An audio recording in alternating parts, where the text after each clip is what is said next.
అమ్మాయి అంటే అలుస టైటిల్ చాలా బాగుంది. ఎందుకంటే అనాదిగా స్త్రీలంటే డెఫినెట్గా భూమి పుట్టిన దగ్గర నుంచి ప్రతి ఒక్కరికి అలసే. అది ఇంకా ఈ రోజు వరకు కూడా కంటిన్యూ అవుతుంది. అది ఒక మంచి టైటిల్ తీసుకున్నారు. నాకు శేఖర్ గారు యాజ్ ఎ మేనేజర్గా చాలా సినిమాల్లో పరిచయం. నేను అనుకోలేదు. ఇట్ ఈస్ యాక్చువల్గా నాకు చాలా సర్ప్రైజ్గా ఉందన్నమాట. ఆయన డైరెక్షన్ చేయడం, ఆయన హీరోగా యాక్ట్ చేయడం అంటే మనిషి ఎంతో అంటే ఈజీగా రెడ్ కార్పెట్తో వచ్చేవాళ్ళు కొంతమంది అయితే ఇండస్ట్రీలో చాలా కష్టపడి చిన్న స్థాయి నుంచి పెద్ద స్థాయికి వచ్చిన వాళ్ళు ఎక్కువ మంది ఉన్నారు. ఇప్పుడు కాదు, అది 75 years అవనివ్వండి, 80 years అవ్వనివ్వండి, అనాదిగా కష్టపడి పైకి వచ్చిన వాళ్ళు చాలామంది ఉన్నారు. సునాయాసంగా వచ్చిన వాళ్ళు చాలా తక్కువ మంది ఉన్నారు. ఆయన ఏ సబ్జెక్ట్ అయితే తీసుకున్నారో అంటే ఇప్పుడు మనం చూస్తున్నాము ఎలా అంటే మహిళల మీద దాడులు, అత్యాచారాలు, ఆత్మహత్యలు, హత్యలు, ఇలాంటివి, గృహహింసలు చెప్పుకుంటూ పోతే ఎన్నో ఉన్నాయి. వరకట్నపు వేధింపులు, లేదా అమ్మాయిల్ని పెళ్లి చేసుకుని ఆడపిల్ల పుట్టింది అనగానే ఇంటి నుంచి పంపించేయడం, ఆ ఆడపిల్లలు, ఆ భార్య, ఆ తల్లి ఆ బిడ్డను పెట్టుకొని ధర్నాలు చేయడము. అంటే కడుపులో ఉండగానే ఆడపిల్ల అనగానే వద్దు అంటున్నారు అత్తగారులు కానీ భర్త కానీ.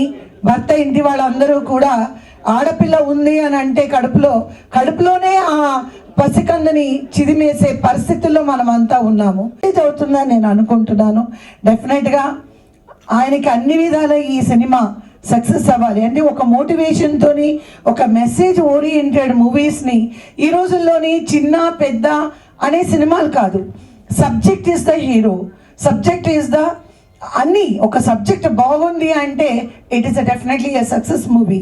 అది చిన్న మూవీనా పెద్ద మూవీనా అనేది కాదు. ఎందుకంటే ఇప్పుడు ప్రేక్షకులు మంచి సినిమాలకి చాలా ఆదరణ ఇస్తున్నారు.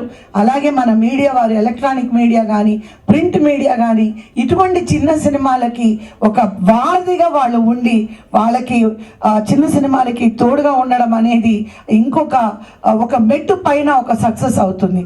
అలాగే ఇటీవల కాలంలో జీవో కూడా పాస్ అయింది. చిన్న సినిమాలకు కూడా అన్ని థియేటర్స్ అలాట్ చేయాలి. ఒక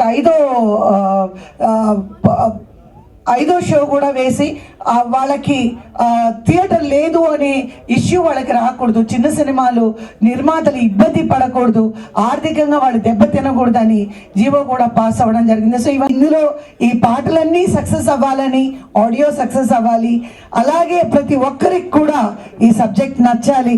కరుణాకర్ గారికి వాళ్ళ ఆడియోకి హీరో కాబట్టి ఆయనకి ఆ విషయం ఆల్ ద బెస్ట్. ఇంకా ఎన్నో మంచి చిత్రాలు చేసి ఎంతో ఎత్తుకి ఆయన ఎదగాలని ఆశిస్తున్నాను. ఇకపోతే నాకు తెలిసి ఇండస్ట్రీలో ఇంత చిన్న ఏజ్ లో మనకి ప్రొడ్యూసర్స్ ఉండడం అనేది గ్రేట్. ఇది సినిమా అంటే ఒక అమ్మ తన గర్భం ఒక బిడ్డని ప్రసవించేటప్పుడు పడేంత బాధ ఒక సినిమా తీస్తే ఒక ప్రొడ్యూసర్ తెలుసు.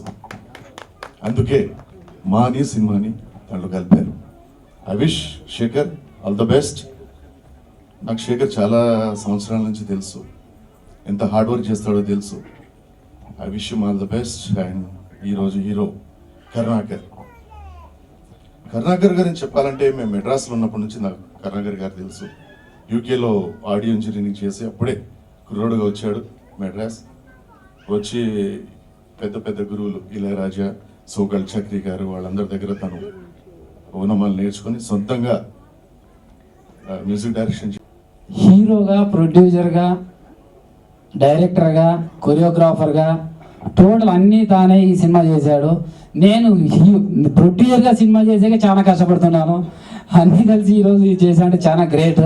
ఈ సక్సెస్ కావాలని ఇంకో కార్తీక్ రెడ్డి, మన నేనే శేఖర్ మంచి సక్సెస్ కావాలని కోరుకుంటూ, అదేవిధంగా ఈరోజు వచ్చిన ఈ ఆడియో ఫంక్షన్కు చీఫ్ గెస్ట్గా రాజు భయ్య, కవిత మేడం గారికి అందరికీ ధన్యవాదాలు చెప్పుకుంటూ. అందరికీ నమస్కారం. పిలవగానే వచ్చినందుకు నాకు చాలా సంతోషంగా ఉంది. అందరికీ కాడికి ముందు ఆడియో చాలా మంచిగా ఇచ్చినందుకు కరుణాకర్ గారికి థ్యాంక్స్ చెబుతున్నాను. అలాగే ఇన్వైట్ చేయగానే ఇంత దూరం దేనికిలే అని అనుకోకుండా ఎస్పీ అన్న గారు కూడా ఇక్కడికి వచ్చారు. అలాగే ఫాదర్ గారు అందరు ఇక్కడికి వచ్చారు. చాలా హ్యాపీగా ఉంది మిమ్మల్ని అందరిని ఇక్కడ చూస్తుంటే. ఆడియో కంపల్సరీ మ్యాక్సిమం మీ అందరికి నచ్చుతుంది. అలాగే మూవీ కూడా మీరు చూస్తారు, చూసి ఖచ్చితంగా సక్సెస్ అయిందని మీరే చెబుతారు. అలాగే ఈ మ్యూజిక్ అందించిన ట్రూప్ మెంబర్స్ అందరికీ all of you thanks everybody. వచ్చేసిన అందరికీ థ్యాంక్ యూ అండి, ధన్యవాదములు. అలాగే రాజు గారికి, కవిత మేడం కూడా thank you so much. And next చెప్పాలి అంటే శేఖర్ గారు, నేనే శేఖర్ అన్నందుకు నెంబర్ 1గా ఇంత సక్సెస్ఫుల్గా ఈ ఆడియో రిలీజ్ తను ఎలా అయితే అనుకున్నారో అలాగే రీచ్ అయ్యారు. దానికి నాకు చాలా సంతోషంగా ఉంది. బట్ నేను ఫస్ట్ శేఖర్ గారిని కలిసినప్పుడు, సార్ ఏంటి ఎలా జరుగుతుంది, ఎలా షెడ్యూల్ అవుతుంది, ఏంటి సాంగ్స్ ఎవరు పాడారు, అది ఇది అని నేను విసిగిచ్చేసాను అనమాట. బట్ స్వాతి నువ్వేం టెన్షన్ పడకు, నేను రిలాక్స్గా చెప్తాను అన్నీ నీకు. ఫస్ట్ నేను స్టోరీ విన్న తర్వాత నీకు నచ్చితే ఓకే మనం వెళ్ళిపోదాం అనేసి అని అన్నారు. అవుతారు సరే అండి అనేసి ఇంకేం మాట్లాడకుండా నమ్మకంతో వెళ్ళిపోయాము. కానీ బట్ శేఖర్ గారు ఎలా అయితే మాకు చెప్పారో యాజ్ ఇట్ ఈస్గా మమ్మల్ని అలాగే రిసీవ్ చేసుకున్నారు. బట్ సీన్స్ కూడా ఎక్కడ ఏమాత్రం ఇంత కూడా తగ్గకుండా సేమ్ అలాగే సీన్స్ తీశారు. సో చాలా కష్టపడ్డారండి అండ్ శేఖర్ గారు నాకు తెలుసు. బట్ ఇంకా చెప్పాలి అంటే కార్తీక్ కూడా సేమ్ అలాగే ఇద్దరు మాకు అంటే ఏ ఫీలింగ్ లేకుండా అరే ఇది మనదే మన వాళ్ళదే అనేసి హ్యాపీగా చాలా హుషారుగా ఎంజాయ్ చేసుకుంటూ చేసాం ఈ మూవీ. నాకు చాలా సంతోషంగా ఉంది. Thank you sir, thank you so much. అలాగే గౌతమ్ గారితో నేను మూవీ చేయడం జరిగింది. మళ్ళీ ఇక్కడ ఈ స్టేజ్ మీద కలవడం నాకు ఇంకా చాలా సంతోషంగా ఉంది. Thank you ma'am, thank you so much. ఇంకా చెప్పాలనుకున్నాను, ఇంకా పెద్దవాళ్ళు ఉన్నారు మాట్లాడుతున్నారు ఉన్నారు కాబట్టి సో నాకు చాలా టెన్షన్గా ఉంది. ఇంత చక్కటి అవకాశం ఇచ్చినందుకు శేఖర్ గారికి అండ్ అందరికీ పేరు పేరున థ్యాంక్ యూ సో మచ్. నేను ఈ డయాస్ మీద ఉండే అవకాశాన్ని కల్పించిన మా డాడీకి, ద లార్డ్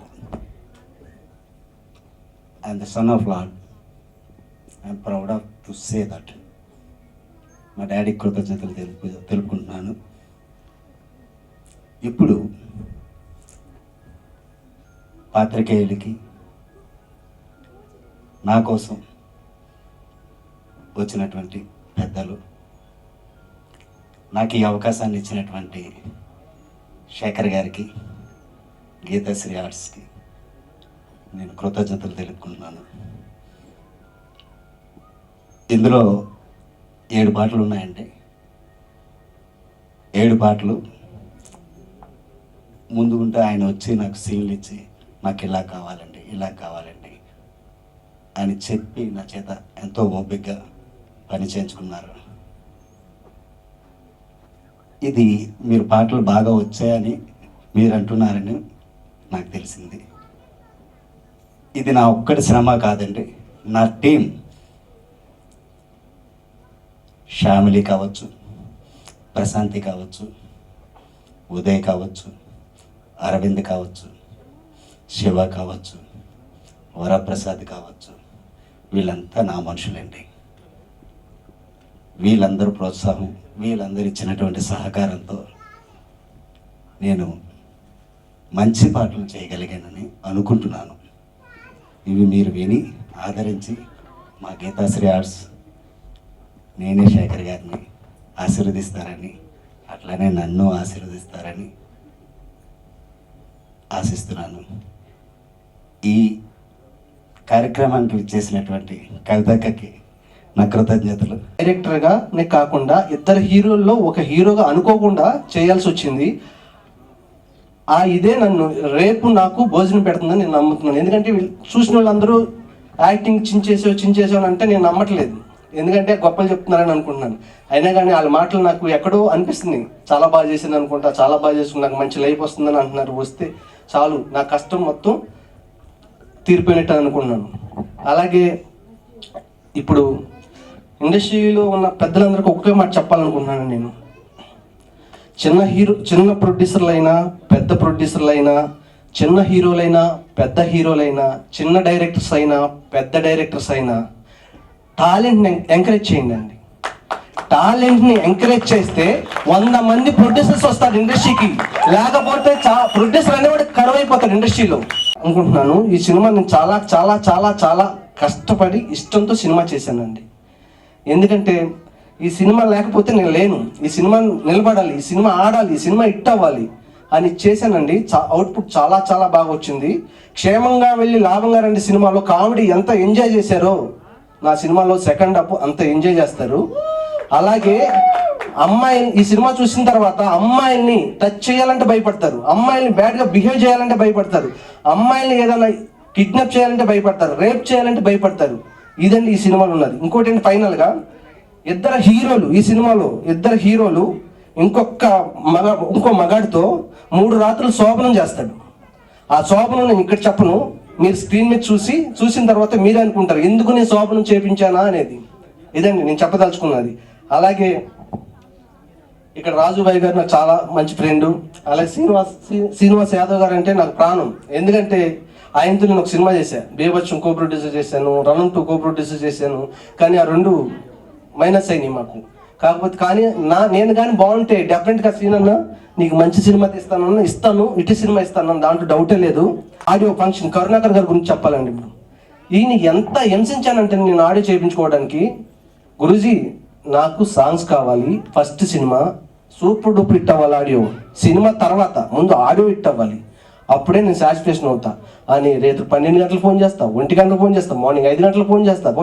ఏంటి గురూజీ మీరు ఎలా చేస్తున్నారు, నాకు నిద్ర లేదు, అది లేదు, నాకు ఏం చేస్తా తెలియదు, టూన్ వచ్చింది చేయండి, ఎవరితో పాటిస్తున్నారు, ఎవరితో రాపిస్తున్నారు, ఇవన్నీ నాకు కావాల్సింది ఏంటంటే మీ దగ్గర నుంచి మంచి అవుట్పుట్ కావాలి అన్నప్పుడు ఆయన అది సీరియస్గా తీసుకుని వీడేంటి ఇంత ఇదిగా ఉన్నాడు, ఏంటి ఎంత పిచ్చిడికి సినిమా అంటే ఎలాగైనా వీడికి మంచి సాంగ్స్ ఇవ్వాలి, మంచి సాంగ్స్ ఇవ్వాలని 7 సాంగ్స్ చేశారండి. నిజం చెప్తున్నాను, ఏ సాంగ్ ఆ సాంగ్ సూపర్ హిట్ సాంగ్ అండి, దాంట్లో డౌటే లేదు.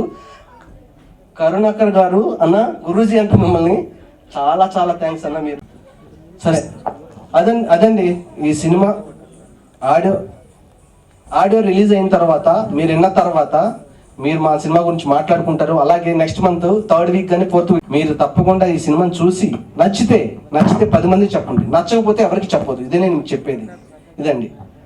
అలాగే ఎలమంచిలి సిస్టర్స్ అండి, ఈ సినిమాకి 2 ప్రొడ్యూసర్స్ అండి, ఎలమంచిలి సిస్టర్స్. వాళ్ళ పేరెంట్స్ కానీ వాళ్ళు కానీ చాలా కష్టపడ్డారు ఈ సినిమా గురించి, వాళ్ళు కూడా థ్యాంక్స్ చెప్పుకుంటున్నానండి. అలాగే మా హీరో కార్తిక్ రెడ్డి